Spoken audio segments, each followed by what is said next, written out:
Well, it's Richard again from Brewing Wineworks. Sorry to be a bloody pain in the arse again. I'm sort of like seem to be on all these videos and I can't find anybody else to give me a little bit of a break, so you've got to put up with me for a bit longer.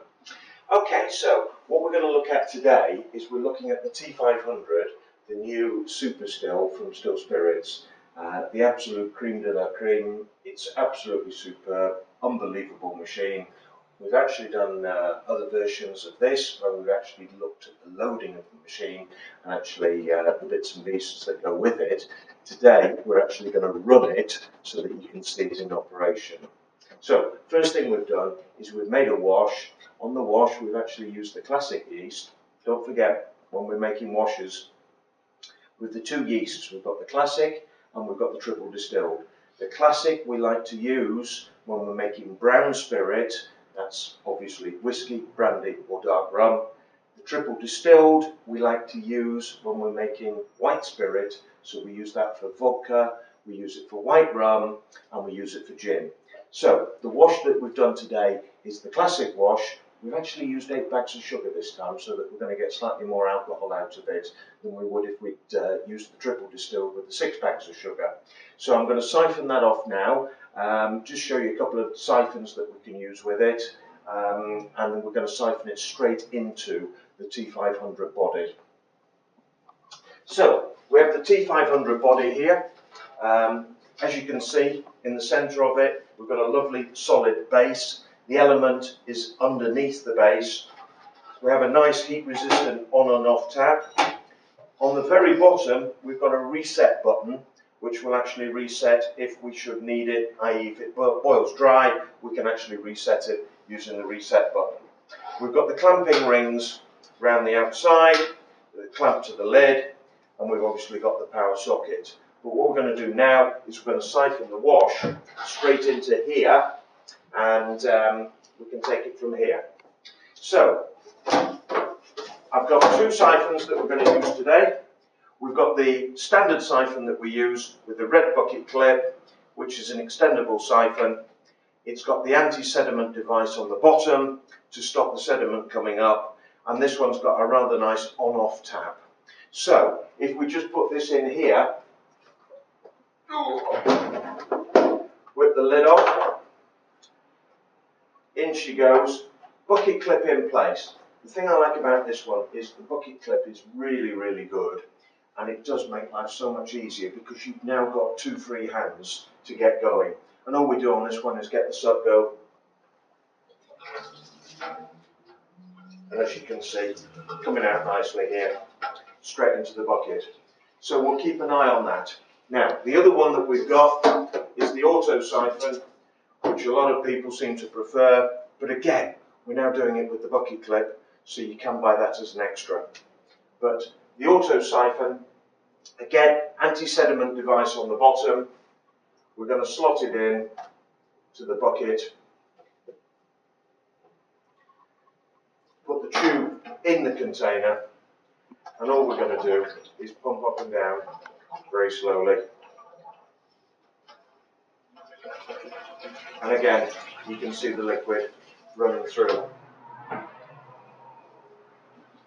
Right, so we've got the siphoning going. What we need to think in terms of as well when we're doing the siphoning is when it starts to get towards the end, we need something to actually prop it up at the back end so that we've got the angle and obviously the liquid's pulled to the front. One other thing that's quite useful, which I tend to do when I'm siphoning, is it's a pain in the backside trying to trying to sterilise the siphon. So what I do is fill a jug full of siphoning solution and put the siphon in the jug and just get it to run through the internal part of the siphon to make sure it's really nice and clean. I then put clean water in and repeat the process and just run the water up the side of the actual siphon tube. That's on the outside of it. So we've now got the 2 siphons going. They're working in tandem, so it won't actually take too long for this to happen. In fact, we're almost sort of well over halfway through. We've got some thick sediment at the bottom of this particular container because we've added all the finings and it's all dropped out nicely. We've also, again, very importantly, on the actual wash, we've degassed it, we've got rid of all those gases that are inside it. And oh, look at that, that one needs to go a little bit more. So that one very kindly has stopped, so I'll just get it going again.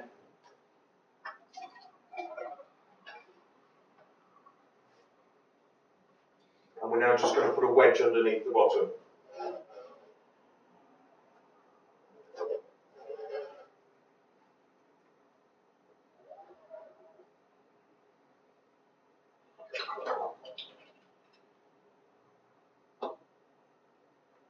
And we've got the final bit coming through. So, we've now got the 25 litres in the T500, 25 litres being the capacity of the actual still. We've got an indentation on the inside, and when we come back, what I will actually do is I'll set the column up, and we'll do that in a few moments. So, just while this is running through, we'll take a little break. So we're now just going to put this final piece on, which is the siphon tube on the end here. The siphon tube is the outlet point, and we're going to put the thermometers into position very shortly so that we can put those on when this lid is actually on the machine. So,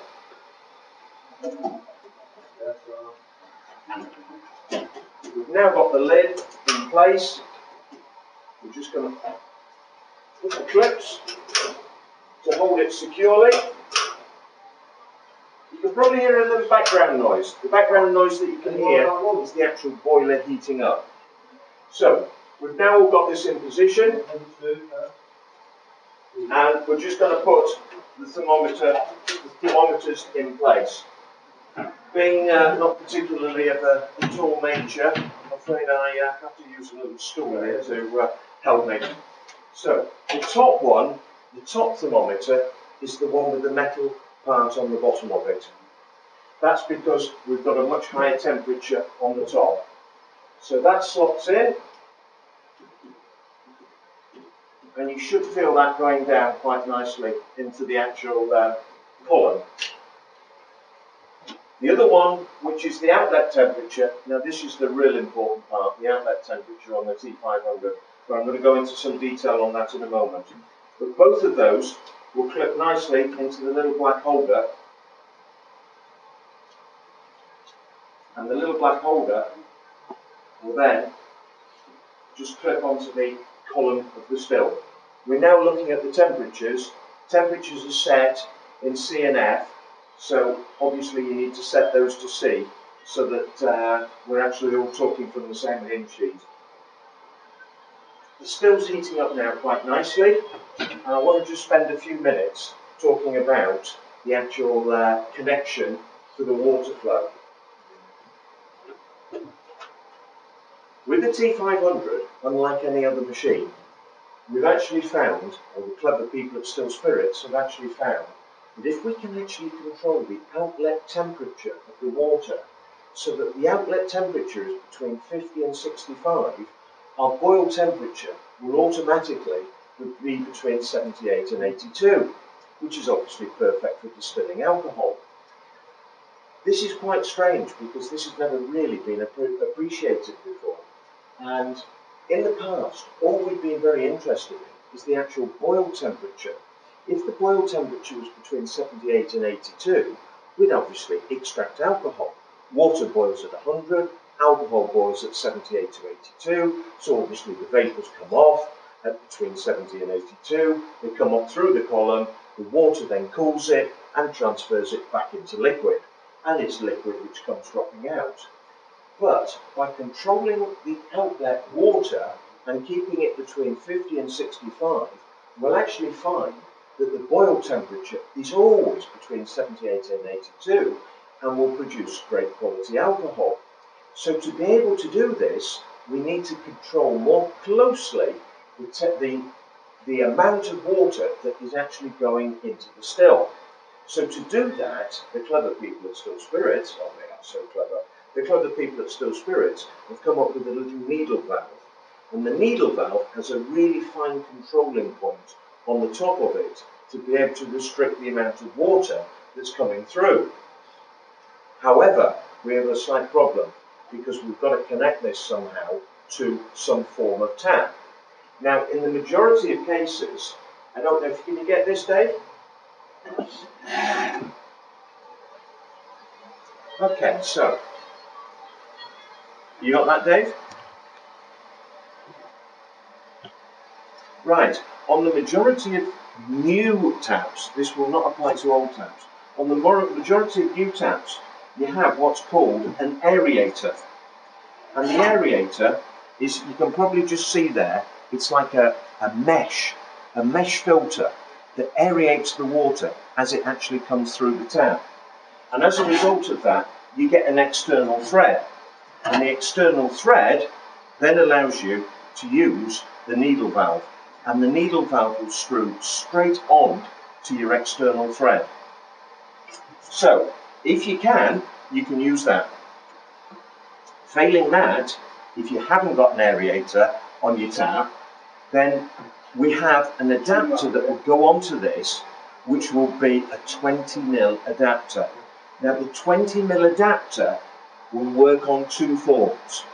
Outside taps that you often see have an external screw thread on them.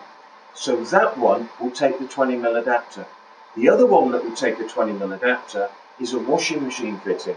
So you've two options. Failing that, now that's the only way that we're going to be able to utilise the needle valve. Failing that, we have to go to a push-on fitting that will push onto our tap and allow the water to come through. But if we're using that, we then can't use the needle valve. So it's going to take more controlling with water pressure. It's not a total disaster, but what we tend to find is that if we're looking at water pressures, what we don't want to have is fluctuating water pressures. So if you're at home, for example, you switch on the washing machine, or you run a bath, or you flush the toilet, you're going to get a variation in your water pressure. And if that happens, then obviously your temperatures will start to fluctuate on the machine. Having said all that, I'm going to run this today. I've done it many times now, and whilst here, we've got an aerator, but it's a different type because we've got this extension on it. We can't use the needle valve. So here, we've been able to carefully monitor our temperature without a lot of hassle. So what I'm going to do now is I'm going to take a quick break. I'm waiting for this to warm up. Once the temperature gets up around 50, 55, I'll then be in a position where I can actually start to connect the water and get the water running through. I don't actually get the water running through at the very start, although some people do. What I tend to do, as I say, is I wait until it's up to about 50, and then at that point, we'll start running the water through to get it ready. Alright, so as I said earlier, we've now got the machine set up, and it's running away quite nicely. With the two temperatures here, with 78, which is the top one, and with 52, which is the bottom one.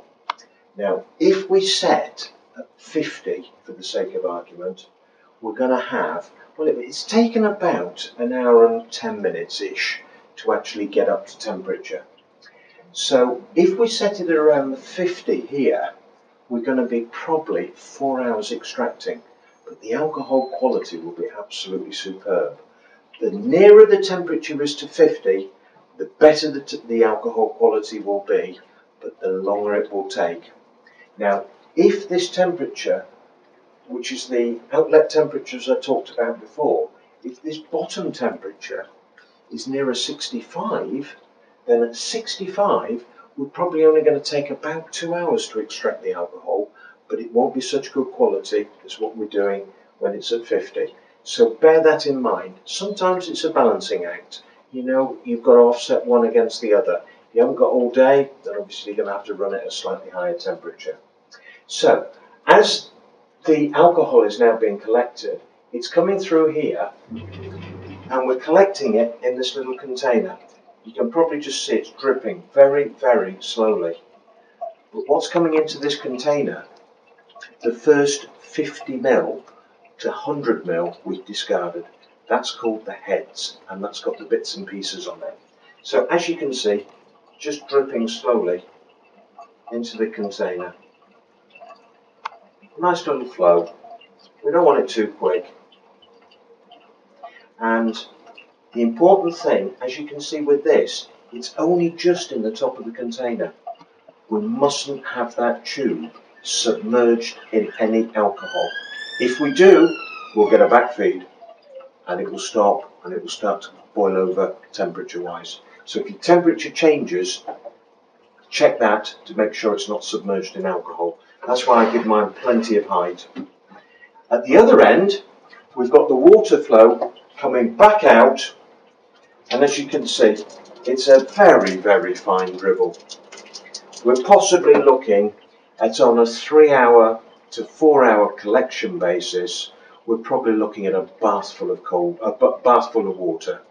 The temperature of the water as it's coming through is quite warm, so obviously we can recycle it, but we need to let it cool. So if you're going to collect it in a bucket or something like that and then rerun it through, that's fine. Or use it in the garden, better still. Put it in a water butt, something like that, rather than waste it. So the alcohol we're collecting now, we will find is between 92 and 94%. Very, very pure, and it really is absolutely super.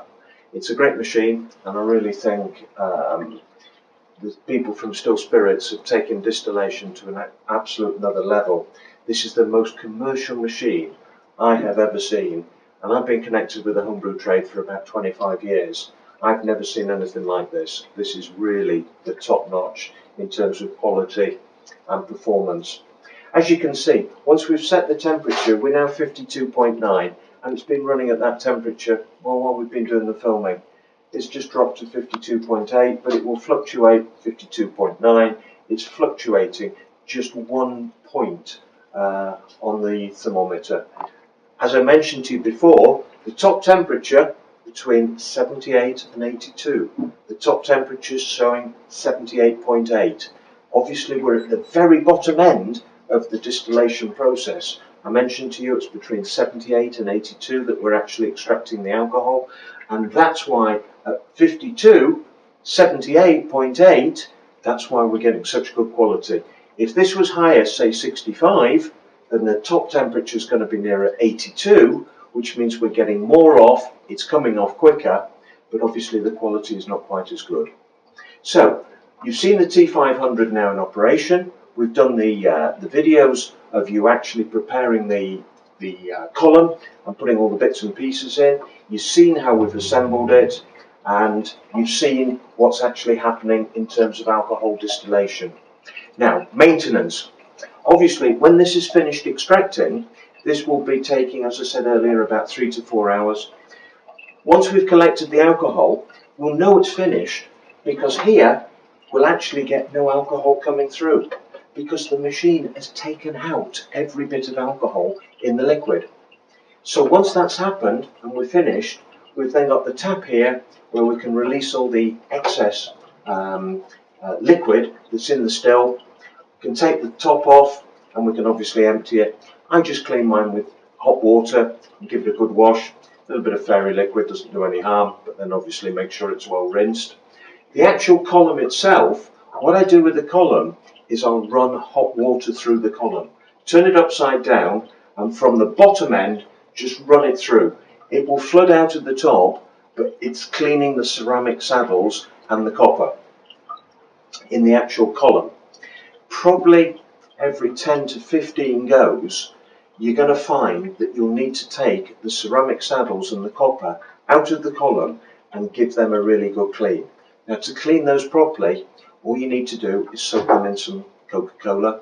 God knows what it does to your stomach, but it will actually clean those ceramic saddles and the copper and bring it up like looking absolutely sparkling. Slot those back into the column, and then you're ready to go. Some people say to me, what do the ceramic saddles and the copper actually do? Well, what's happening is, once the vapours are coming off the liquid and going up into the column, the idea of the ceramic saddles is because they're really quite sharp and rough, that the vapours will go up And if there is any water in the vapours, when they hit the ceramic saddles, then they'll turn back into liquid, but the alcohol vapour will carry on going up through the column. Once they hit the ceramic saddles, they turn back into liquid, then it will drop down back into the actual still, back into the still itself. So that's the idea of those. The copper was quite an invention, and that is necessary in at the very top to produce the quality alcohol that we're looking for. So that's a little insight into the T500. I think if you buy one of these, you won't be disappointed. And we'll look forward to hearing from you if you've got any problems. If there's anything you need to know or you've got any technical stuff, then speak to me. I'm my email is richard@labrewing.co.uk.